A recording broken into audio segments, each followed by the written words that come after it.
Alors, qu'est-ce que l'Église nous demande de faire pour ce carême? Donc, il y a 3 piliers du carême, il y a 3 axes que nous propose la liturgie, que nous propose l'Église. Vous les connaissez probablement déjà. C'est le jeûne, c'est l'aumône et c'est la prière. Alors, pourquoi est-ce que le jeûne est important? Il est clair que nous ne sommes pas des anges, nous sommes touchés par le péché originel, nous avons des tendances au péché, nous avons des passions, et ces passions et ces tendances, il faut les mortifier, il faut les modérer. C'est pour ça que dans la vie chrétienne, le sacrifice est absolument indispensable et ça durera jusqu'à la fin de nos vies. Alors, comment faire pour bien vivre le sacrifice durant ce temps de carême? Je vais vous donner quelques petites indications pratiques. Alors, en premier lieu, s'il vous plaît, ne soyez pas trop ambitieux. Très souvent, il y a des gens qui, à la fin du carême, viennent se confesser pour Pâques, qui me disent, j'entends très souvent, « Ah ben voilà, je voulais faire ceci, cela pour le carême, mais en fin de compte, j'ai presque rien fait. » Mais pourquoi? Je constate, souvent les gens sont trop ambitieux. Donc c'est important que vous fassiez des sacrifices, mais aussi que vous fassiez des sacrifices à votre portée. Deuxièmement, c'est important que ces sacrifices touchent votre corps. Voilà, le jeûne, c'est ce que le mot jeûne suggère. Donc c'est pas simplement manger moins ou pas manger certaines choses ou ne pas manger même à certains jours. Ça peut être aussi le sacrifice de la boisson, ça peut être aussi le sacrifice du confort, ça peut être le sacrifice de certaines choses que votre chair, que votre corps aime bien. Voilà. Et donc, nous, êtres humains, nous sommes des corps. Nous avons un corps. Et donc, il faut le mortifier, c'est important. Après, évidemment, il faut aussi que notre sacrifice du carême ait une dimension spirituelle. Parce que le sacrifice qui plaît à Dieu, on le sait, c'est avant tout un sacrifice spirituel, frères et sœurs. Alors, je vais vous donner 3 suggestions pour ce sacrifice spirituel. Alors, en premier lieu, le premier sacrifice spirituel le plus important, c'est l'humilité et l'obéissance. Je mets l'humilité et l'obéissance ensemble parce que sans obéissance, frères et sœurs, il n'y a pas du tout de vraie humilité. Pourquoi l'humilité est tellement importante? Parce qu'elle mortifie notre orgueil, notre ego, ce qui est le centre, en fin de compte, de notre égoïsme. Donc l'humilité en premier lieu comme sacrifice qu'il faut pratiquer. Deuxièmement, je vous propose un sacrifice très intéressant, c'est le sacrifice de la joie. Saint Jean Bosco disait que si on veut être saint, enfin pour Saint Jean Bosco, la définition du saint, c'est celui qui est toujours dans la joie.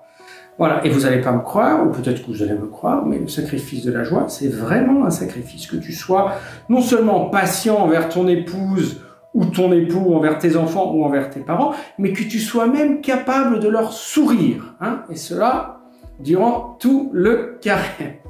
Donc je veux vraiment vous encourager à faire ça, et si vous le faites, ça va plaire à Dieu d'une façon incroyable.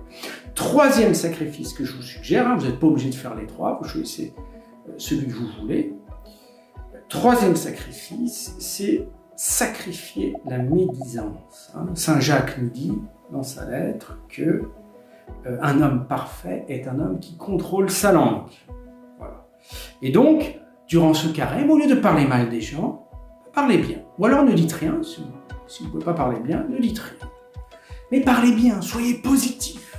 Que vos conversations soient remplies d'espérance, de lumière. Ah, quel sacrifice merveilleux pour le Seigneur et pour l'édification de vos frères et vos sœurs. Deuxièmement, donc le deuxième axe pour ce carême que je vous propose, c'est l'aumône ou la charité. Pourquoi la charité est importante? Je pense que je n'ai pas besoin vraiment de faire de grandes explications. Dieu est amour et il nous demande de devenir amour. On est créé à son image et on doit devenir chaque fois plus semblable à Dieu. Le centre, l'âme du christianisme, c'est l'amour. À la fin de nos vies, on sera jugé sur l'amour, sur les œuvres d'amour qu'on a fait. Donc on a intérêt à pratiquer beaucoup d'œuvres d'amour. Alors c'est quoi aimer? Aimer, c'est vouloir le bien aux autres.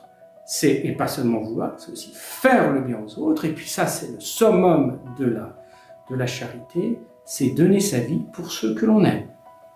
Et selon le christianisme, ce que l'on aime, c'est tout le monde, amis et ennemis. Et alors, qu'est-ce que je vous propose en termes concrets? Comment vivre concrètement cette charité au temps du carême? Je vous propose une chose, que cette charité implique votre portefeuille, frères et sœurs. C'est très important de mettre l'argent dans la charité. Pourquoi? Parce qu'on est attaché à l'argent. Dans le monde occidental, on est très attaché à l'argent, et en France, on est aussi, peut-être plus qu'ailleurs, plus que dans d'autres pays, on est aussi très attaché à notre portefeuille, et on aime bien garder notre argent. Et donc, ça va nous aider énormément à nous détacher, à faire confiance en Dieu, davantage confiance à Dieu, en utilisant notre argent pour faire du bien. Et deuxièmement, frères et sœurs, la charité, c'est pas que donner des choses, c'est pas que donner de l'argent, évidemment, ça c'est trop basique, quoique c'est important, c'est donner de notre personne, donner de notre temps, voilà. Être avec les autres, les consoler, et si on n'a rien à dire, au moins être là et les écouter, les enseigner, les aider, les appuyer, voilà. Donner, les appuyer, donner de ton temps. Voilà.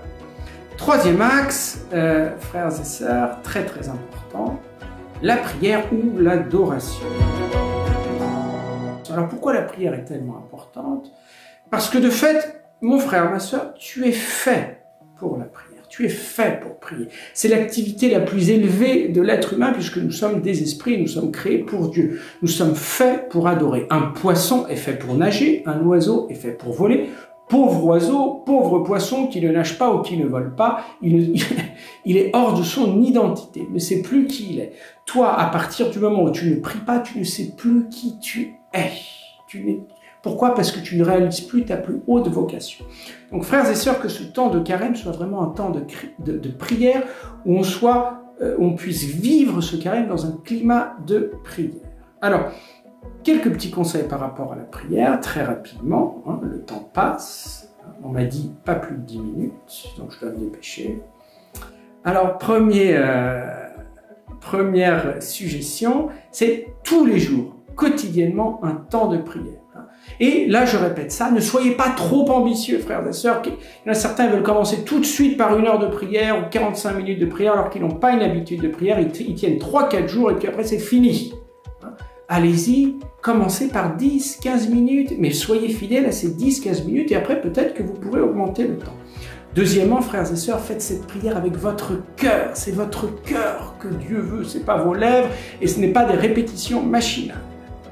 Et troisième suggestion pour la prière, mémorisez certaines expressions, par exemple Jésus, Marie, je vous aime, sauvez les âmes, Seigneur Jésus-Christ, Fils de Dieu vivant, prends pitié de mon pécheur, ou simplement le mot Jésus. Ça, c'est ce que ma maman m'avait enseigné.